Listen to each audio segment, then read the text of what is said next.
What is up, family? Welcome to another episode of the Chats with Landon and Allysha podcast, except today I'm not chatting with Allysha. We have a guest here, and I'm excited about it. His name is Nelson Rivera, and I'm going to let him tell you a little bit about himself. So welcome, Nelson. Thank you for being on the podcast. If you don't mind, tell the people a little bit about yourself, where you come from, what you do, all those. Well, thank you, Pastor Landon. Yes, sir. Well, first of all, I want to apologize. I mean, definitely is not Allysha. I mean, I'm not, he picked out a little old man for this one. Yeah. But no, I'm blessed. Definitely blessed. Thank you so much for the opportunity. Yes, sir. Absolutely. To me, it's a blessing just actually just being here. Yeah. Sitting next to you. Thank you. You have like, you want me to talk about me, but here's the thing, I would love to talk about you, and then, but I guess the time will come for that. Yeah. Yeah. Well, like you said, my name's Nelson. I'm originally from Puerto Rico. That's where I was born. Yeah. Even though I wasn't raised there, I was born there, but as a little kid, I was moved to Florida, where I was born in a real small town. A lot of people say, but you speak with a southern accent. I said, well, that's because I came from a small town called Pearson. It was a farming town. And when a lot of people think about Florida, they think about Orlando, because it's nowadays. But this was way back in 1974. So my daddy, he took us to Florida. He said that he was just, we're going to Disney. Yeah. And imagine I was nine years old back then.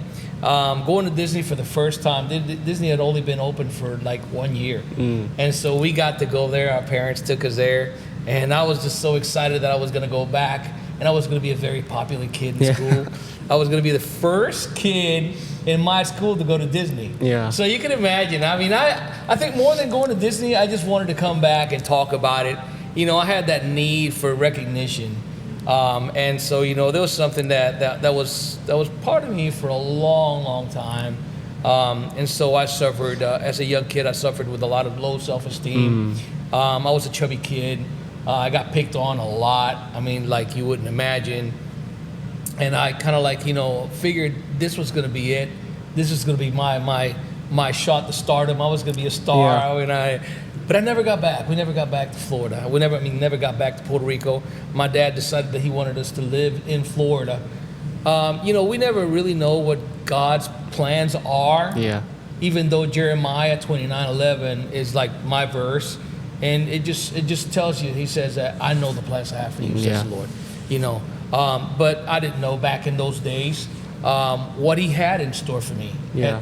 For this stage of my life, and it was a blessing. I recognize that. I remember the very first day Pastor Landon at school. Like I said, as a 9-year-old kid, I remember that first day of school. It was a terrible day. I did not know any English at all. Yeah. Even though I was, Puerto Rico is part of the United States. Back in those days, the main language is still Spanish, and everything was in Spanish. They would teach us some stuff in school. Yeah. Like how to say teacher, how to say chicken, how to say pencil, and so that first day was really a terrifying day for me. I didn't know what I was gonna expose myself to. What was it gonna be? I didn't know how these kids were gonna be with me. And the very first day of school, a young kid turned around and said this ugly words to me. I'll never forget them. And then that really was something that frustrated me. I got in a fight the very first day of school.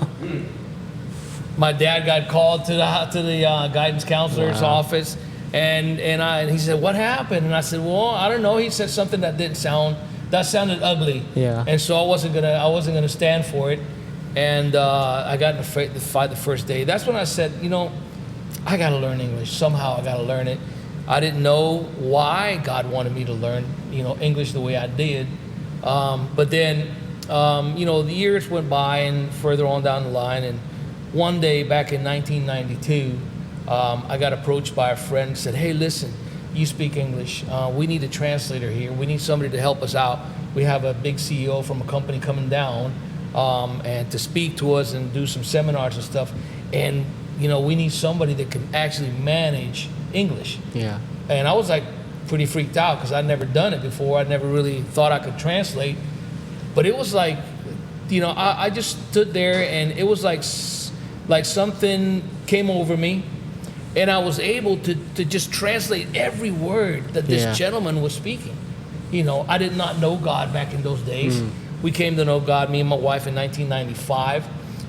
So I had been, you know, just really, you know, doing this kind of simultaneous translation. If you Yeah. start speaking in Spanish, I mean in English, for instance, I start translating you Right. immediately, right off the bat. And so, you know, it wasn't common for somebody without schooling in that particular subject to be a translator. Yeah. So I barely made it out of high school. I think I got out of high school because they wanted me out of there. You know, and so I mean, my grades were terrible in school. I mean, like, for instance, in English, my English grades never went above D. That was like my best was Yeah. a D. And so then I found myself, these people, you know, they started bringing in people and asking me to translate for them. And so when we gave our life to God and we, you know, confessed Jesus as Lord and Savior, that's when everything took off, really. Yeah. God, you know, they started using me as a translator for preachers that started coming in. This was back in 1995 then, Yeah. when I accepted Jesus. And we just started, you know, doing translations. And God really blessed me. Yeah. When I say that, by using me to translate for his people, for his great men. And you know, what can I tell you? And I say this, you know, I try to always be humble when I say it, but I have been blessed to translate for some of the top preachers of the nation, top entrepreneurs of the nation. I've been blessed to translate for one of the president's advisors. Wow. You know, and here I am, you know, I talk about this sometimes, and you know, it kind of like gets me because it wasn't supposed to be. It wasn't. You know, you don't stand on a stage with high profile people when you don't even have college. Yeah. You know, but there's a passion. My passion was that I wanted people to understand what was being said, but truly understand it. You know, to put it like we say in Puerto Rico, in rice and beans. Yeah. You know, make it a Spanish that people could really understand. And so I have been blessed to, I mean, like, again, I've traveled. Yeah. I've gotten hired by you know, by coaches, high profile coaches to do coaching, you know, translating when they go to different Central South American countries.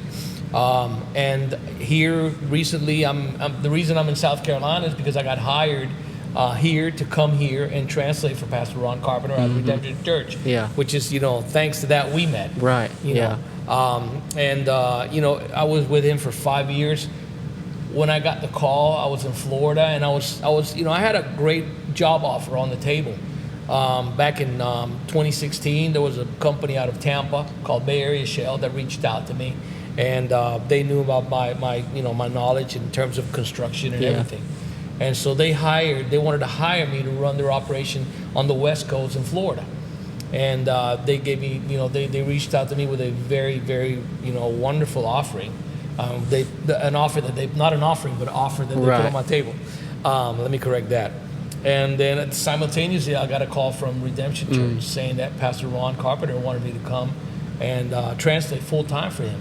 I didn't know what that was like. Yeah. I mean, you know, translating was something that I did on a non-regular basis. Yeah. And so I was like, you know, I was weighing. I felt like Jesus when the devil came up to him on the days of 40th days of fasting. He said, "Listen, if you bow down to me, I will give you all of these kingdoms and all these treasures." And I felt that literally. I mean, literally, I'm sitting here and I am looking at this offer. I said, wow, this is like what I want to be able to go back to Florida. Right. I'm looking at something that is so tempting.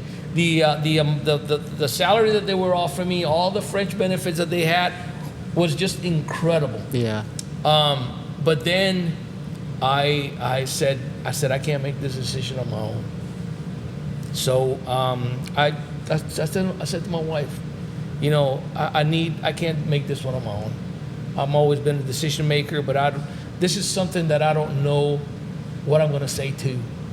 And without blinking, Pastor, without even hesitating, she said, "Redemption." And I looked at her, I said, but are you sure? Yeah. This is like almost 3 times what I'm getting offered over here. Right. She says, I know, but it's okay. You know, God's never let us down. He's always taking care of us. So, I mean, I said yes. Yeah. I said yes. The guy from the other company got upset, very upset, because I did not accept his offer. But God has brought us up to here. Yeah. I've been blessed, Pastor, to translate for guys like T.D. Jakes. You know, I've been blessed to translate for the deceased Dr. Miles Monroe. Yeah. I've been blessed to translate for so many wonderful men of God, and you know that within itself, it's more than I could ever in my life ask for, Right. or imagine. Yeah, absolutely. Just a quick question: How many sermons would you say that you've interpreted? If you could somehow put a wow. number on it. Well, yeah, that's well, let me say that at least I can tell you with an exact number for since 2017, when I started translating for Pastor Ron Carpenter. I translated for him 5 years, and I translated a message per week. Per week. So we're looking at just the translated ones that's on YouTube. There's a YouTube channel, Ron Carpenter Espanol, and that's me translating for him. Over there's like over 350 messages. Wow. So total, I would venture to say that you multiply that by maybe 3 times because of the regular services that we used to do, the live Sunday services, because I Right. would do the Sunday service, and then I would do that same service, I would translate it throughout the week to make sure that it was set up for YouTube. So I did a live translation on Sundays, and then during the week I would translate that same message to Spanish to place it on YouTube. So there alone, you're looking at around maybe 700 messages. Wow. Just from those 2 things. Then I did also, for a year, I worked for the other pastor, Pastor Gray. I worked for him for a full year. So that's another 50-some, 60-some messages that Yeah. I did. So I would say I would say that in total it's over 1,000 messages Yeah. that I have been blessed to translate for our Hispanic community. Yes. Now, what would you say? What do you prefer to interpret live and in person on the stage, or do you prefer kind of going on a computer and going back and editing? What's easier? What do you prefer? That's an interesting question, because to be honest with you, before coming here, I'd never done it on a computer. Yeah. It was always live. That was new. And the most that I ever did was sitting behind a booth with my headphones on, translating, simultaneous translation, but it was live. Right. So when I came here, it was something I had never done. And it was really something that had never been done to the level that we actually did it. So I had to come up with a way of doing it. Joe Hayes, which is the media director, and he was my supervisor in Redemption. We just came up with a way of making it to look like those Netflix movies where you put it in Spanish or Chinese or whatever. Yeah. It just matches. Right. The media department there is just incredible. Yeah.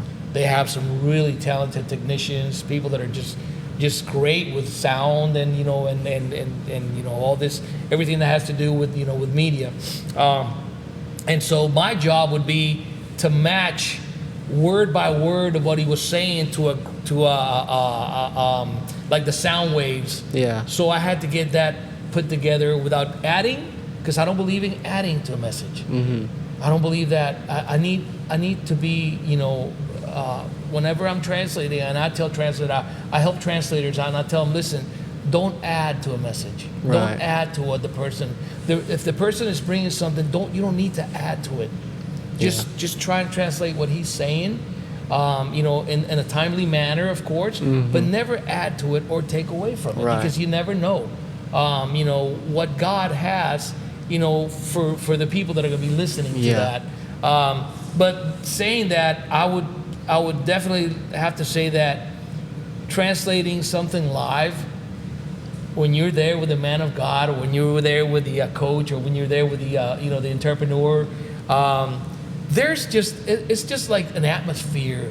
It's like, when you're preaching, Yeah. and you're sitting there, and the people are there, and you feel that the atmosphere is there. There's such a want for the word. There's just such hunger, and that allows you to be able to just be dead on. Right. People would laugh, and they would ask me, but how do you do it? How do you cry when he cries? I said, it's not something that I come up with. Yeah. It's just that I am so immersed in what I'm doing. Yeah. I am so connected. This is one of the things that Pastor Ron, one of the reasons that Pastor Ron really asked me to come on board was because he felt comfortable, being with me next to him. Yeah. I don't take away from him. I'll still remember the first day I ever translated for him was in Puerto Rico. It was a big conference, and he was there, and he said, we talked before the conference, and he said, do you want me to stop at certain intervals or something? I said, no, sir. What do you mean? I said, no, I want you to flow. Yeah.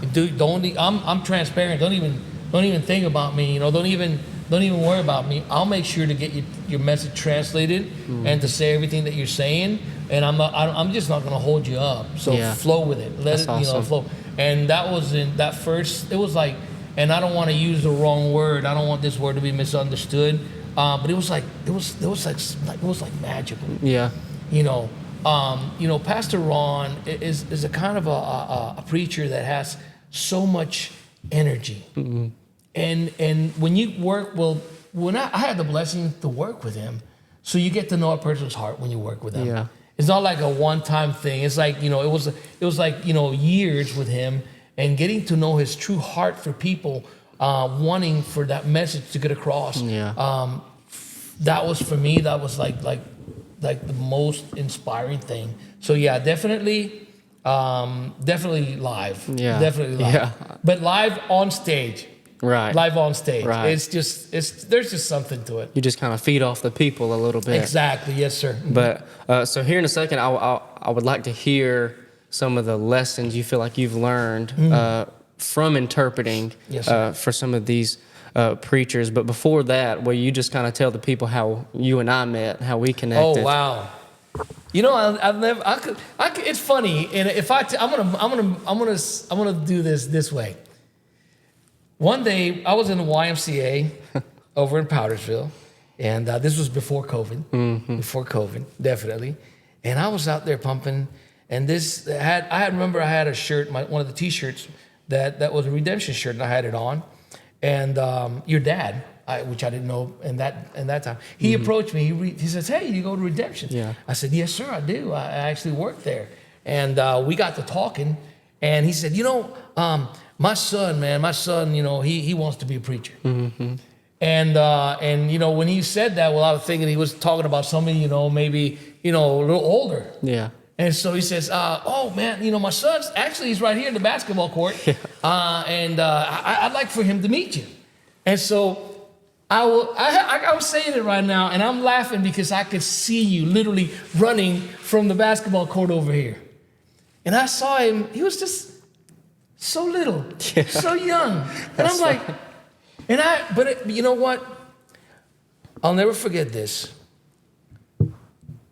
The level of anointing that you had upon you, which has just increased. That's all it's done. I'm mesmerized. I love watching you preach. Thank you. I love watching you preach. But when you came, I'll never forget that I told you, go online and study these. And I gave you a series of guys, of preachers that I said, study these preachers, study them, but don't just learn a message.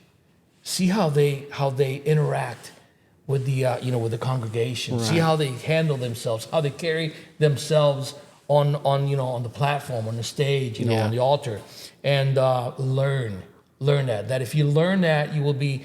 But there's not a preaching anointing on you. There's a pastoring anointing on you. Yeah. That's how come when I'll never forget when you told me that Set Free asked you to to come on as youth pastor. It didn't surprise me at all. It did not. I mean, it was like, to me, it was like, yeah, that's exactly it's that's just the beginning. That is just the beginning, and I'll never forget that. I mean, I close my eyes because I literally can see you running from the basketball court over to the gym where we met. You know, and then after that, COVID hit. Yeah. But how old? I think we did like maybe 15 years old. I think I was 15. Yeah, because this was back before COVID. So between 2018 and 2019, right? Yeah. Because COVID was 20. Because they shut everything down. I'll never forget that. And so, yeah, I mean, and again, and let me tell you, passion is passion. You can't who's passionate about something. Yeah. And having worked, having been blessed, and I always like to make sure that I say that because I don't, having been blessed to serve, because I don't know why I'm saying work because it's really not work, it's serving, having been blessed to serve with so many, high caliber people, who's got it. You know who has the anointing, who has a calling, not just to preach a sermon, Right. but to pastor and to reach people. You have a pastor's heart, and see that there's a lot of people that are preachers, wonderful preachers, definitely, but pastors, that's a whole different ball game. Right. And you're in that league right there. You are definitely there because you care. You care, and I'm still going around. I have a message that I heard just Sunday, and I'm still like digesting that. That was so good. One of the things that I've learned as a translator, Pastor Landon, is that we lose so much in a translation. Because there's words that if you don't know how to translate them correctly, they will totally lose the intention that the writer had. Right. That God had for his people. It's lost. I was blessed to translate for a young pastor named David Avancini. David Avancini is the son of Pastor Apostle John Avancini, a great man of God from long ago. He's still alive, of course. Great preacher of kingdom principles, and one day we were in Puerto Rico. We went to many different churches, so I got the blessing to be with him during those days. And we started sharing and looking at the Bible. He says, "Translate this here for me. How does it say it in your Bible?" And I would tell him. He would read a verse to me, and I would look it up, and definitely it would meant totally different from what the other one was. Yes, sir. Yeah. Well, I think it would be cool to hear you share a little bit about some of the main messages or teachings or however you want to word it that you've learned and acquired through the years of interpreting for some of these people. I mean, what would you say are some of the things that have stuck with you, the sermons or just the overall themes or messages? I will tell you one that is... There's. I'm sure each preacher probably has a theme. Oh yes, yes, definitely. Well, and the thing also is that, for instance, depending on events, conferences, when a conference, it has a title, for instance, and so most of the preachers preach along the line of what the title of that. That convention is, or that depending on how they call that event. In Puerto Rico, we call them Congress. So it's like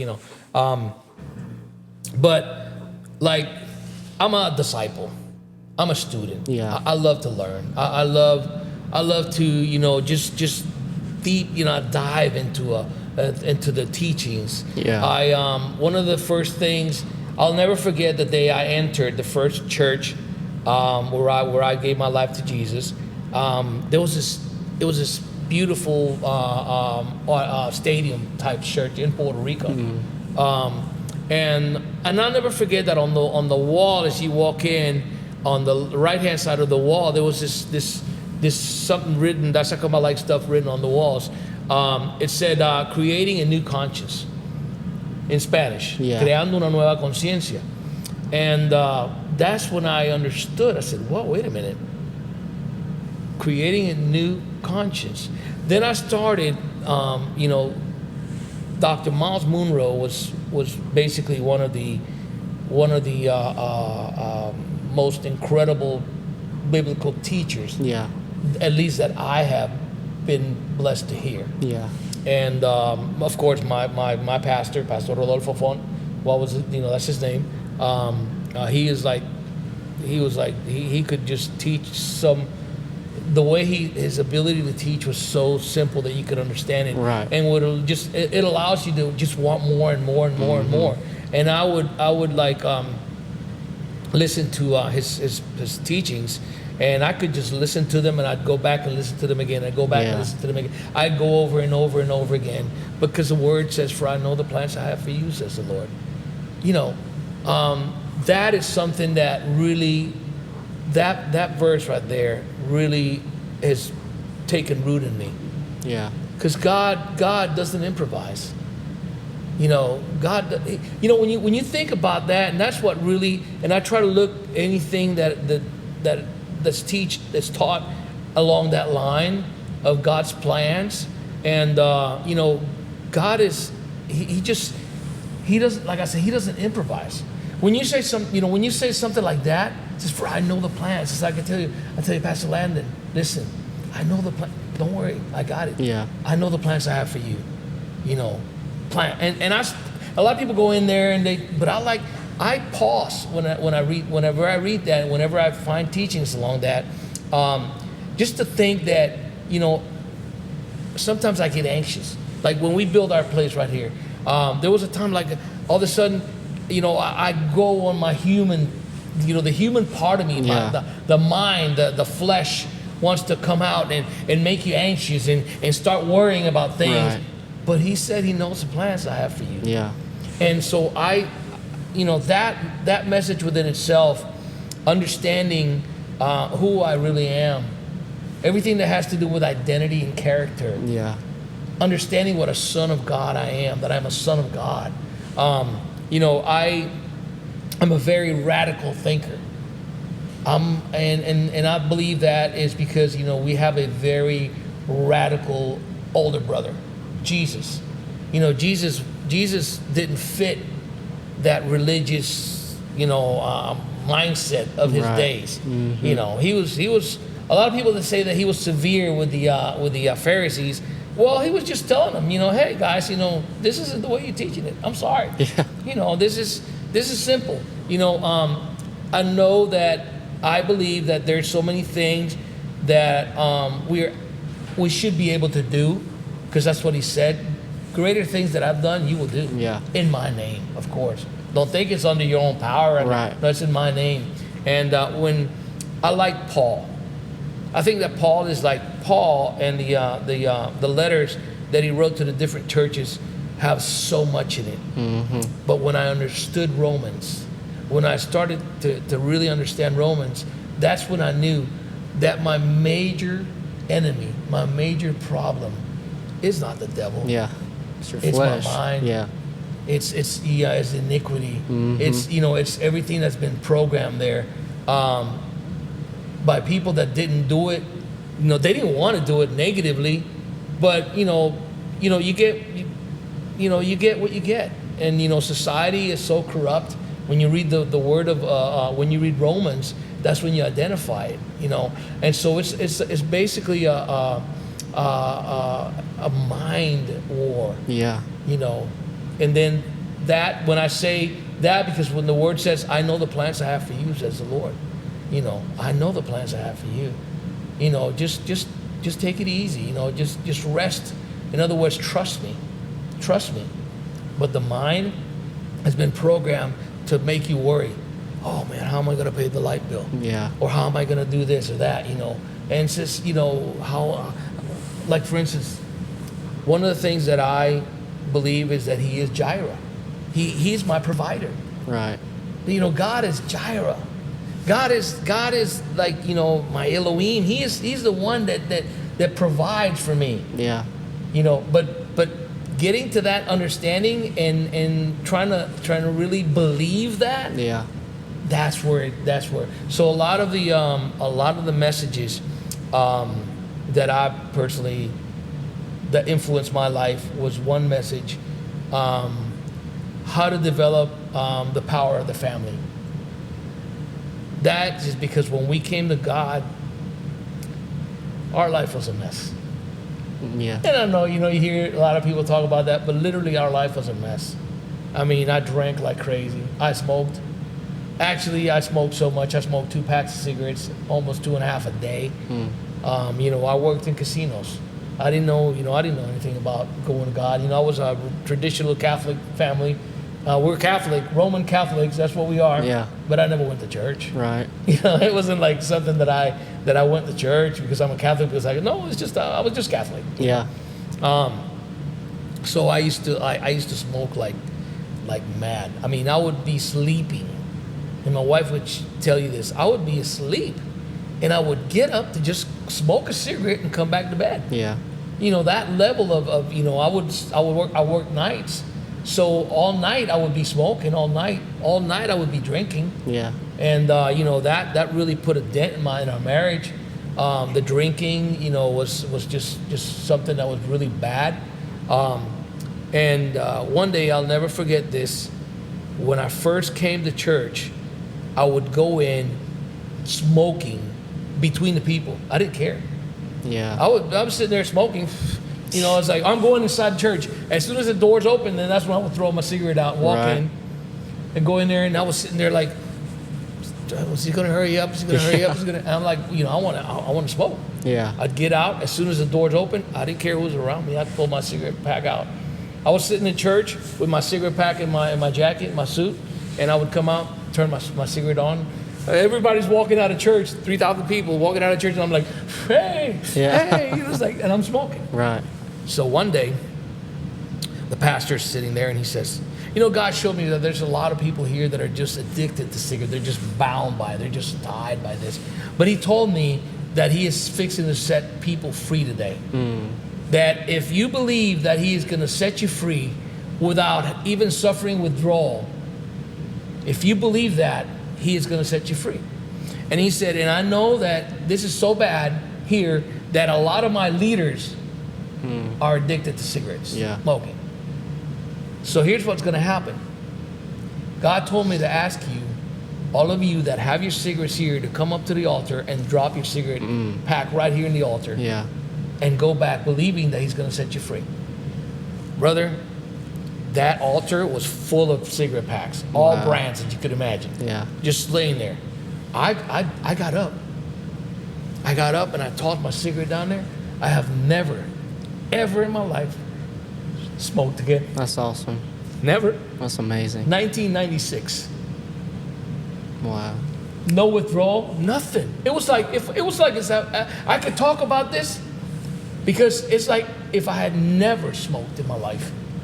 Never. Yeah. I just believed. I believed that was going to happen with us. And our life has been one thing behind the other like that. One miracle behind the other. One blessing without the other, after the other. Mm-hmm. And so, like I said, anything that's preachings, messages that have to do with kingdom principles. Yeah. I mean, I'm a firm believer in that.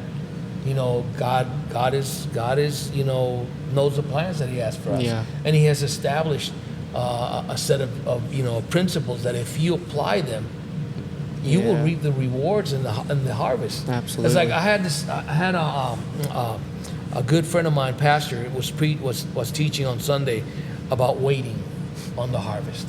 Yeah. That was so impacting to me. And I was sitting there and I was like, oh God, I hope everybody that's here understands, gets this message, because this is so powerful. And that was you, my friend. Yeah. Oh, Thank I'm you. so thankful that you invited me to listen to you. Yes, sir. Absolutely. Because you have no idea what that message did for me.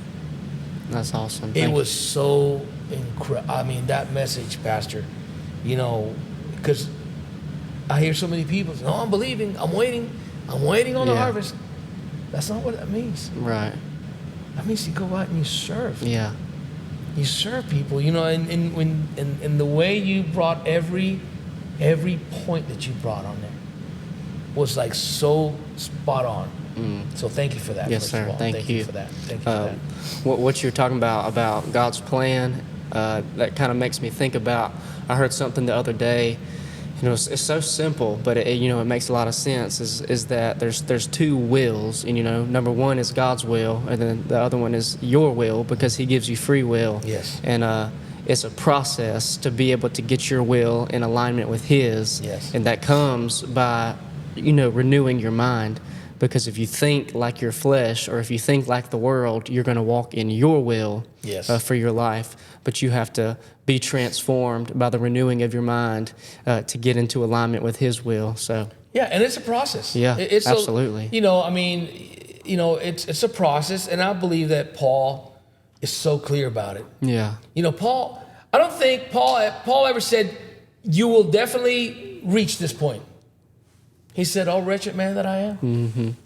Paul. Yeah. Paul. When you read Paul and you see who he was and the knowledge that he has, this guy actually had an encounter with Jesus, literal encounter. I mean, and he sat under like the best, teachers that anybody could sit under. Yeah. Paul was a very respected Pharisee, very respected. He knew the law. He mastered the law. Yeah. And yet he says that. He says, "Oh, wretched man that I am," because he says, there's the thing. He says, "I understand that there's sin. Mm-hmm. Sin is all within me." That's one of the things that I tell people. Sin isn't what you do. You do what you do because of sin. That sinful nature. That's what you're battling with constantly. But there comes a point that if you seek first the Spirit of God, seek ye first the Spirit of God. This is a kingdom, but this is a spirit thing. And His righteousness. And it says that all these things will be added on. But it's not just limiting it to material things. Mm-hmm. Jesus said to His disciples when they said to Him, "But are you leaving? And you're going to leave us like, what's going on here?" He says, "Hey, listen, I got to go, guys." Yeah. I like to put things in this way. Say, "Guys, listen, I'm sorry, I got to go. You know what? But I'm just not going to leave you alone here. Right. I'm not going to leave you all, hanging out here like you're, no, I'm going to send somebody. He is going to teach you. He is going to teach you Yeah. the secrets of the kingdom." There's so much in the scriptures, in Paul's letters. There's so much, Jesus modeled to us what a life as a Christian could be. But Paul, he brings it, he just teaches you everything. And yet Paul says, "Oh, wretched man that I am." Oh, wretched, because I find myself doing the things that I don't want to do. Yeah. And, when you listen to that, and I'm not trying not to justify anybody with this. Right. Because a lot of people use that, to justify themselves. "Oh, no, but no. I'm not saying that, you're responsible. Yeah. You're responsible to bring sin under captivity. You have to bring it under your feet. The word says that. Yeah. Bring your thoughts captive, to Jesus.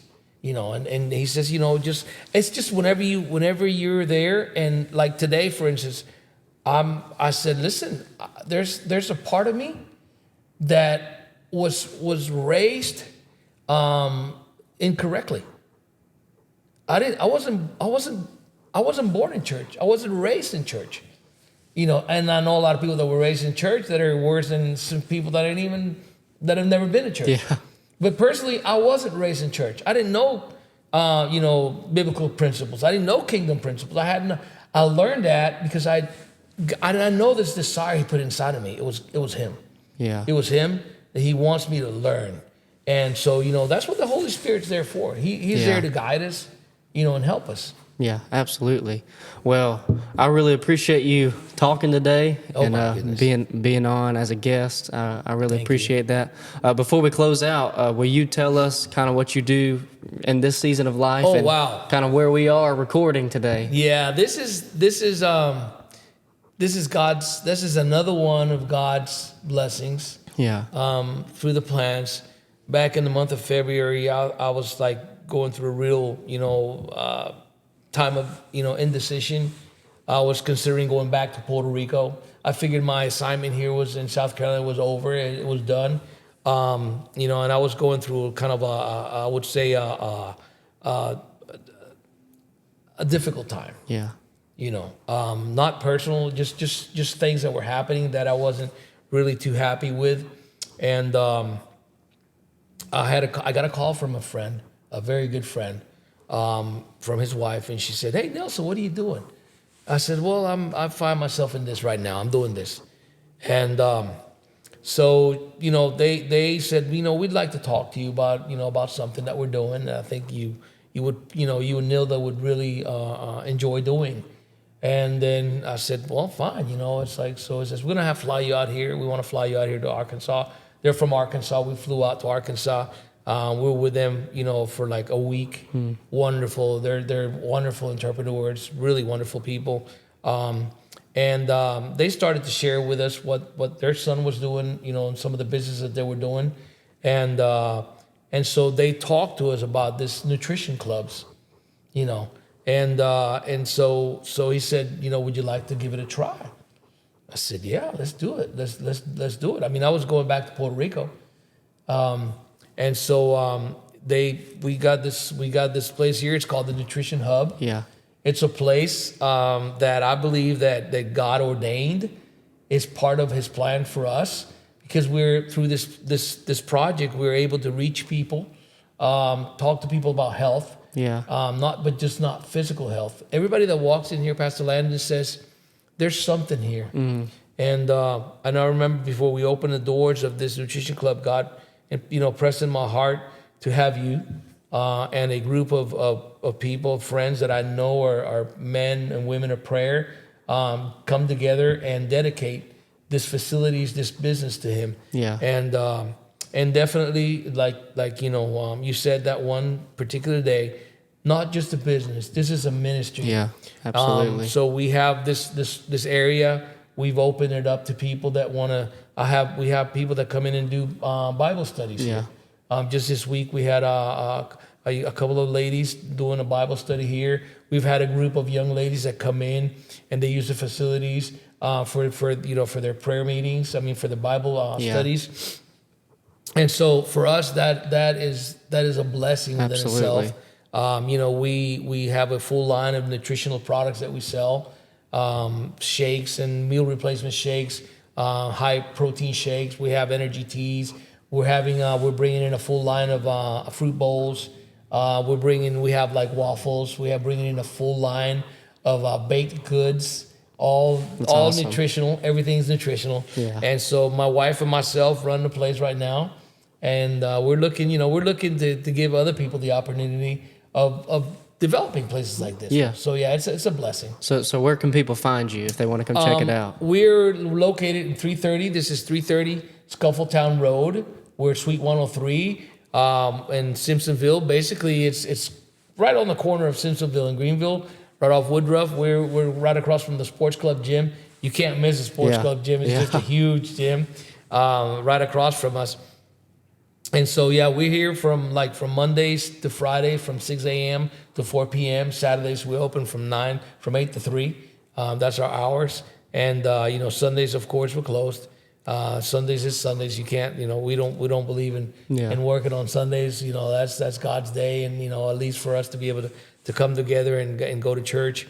But yeah, we're here to bless anybody. Yeah, awesome. Yeah. It's a beautiful place. If you ever get the opportunity, guys, to come out, you wouldn't regret it. It's awesome. It's not just a business; it's a ministry. Yes, sir. But thank you so much for joining me today. Thank you for the opportunity. Oh man, it's been awesome. But guys, we'll see you next time. God bless you, and thank you for joining us today.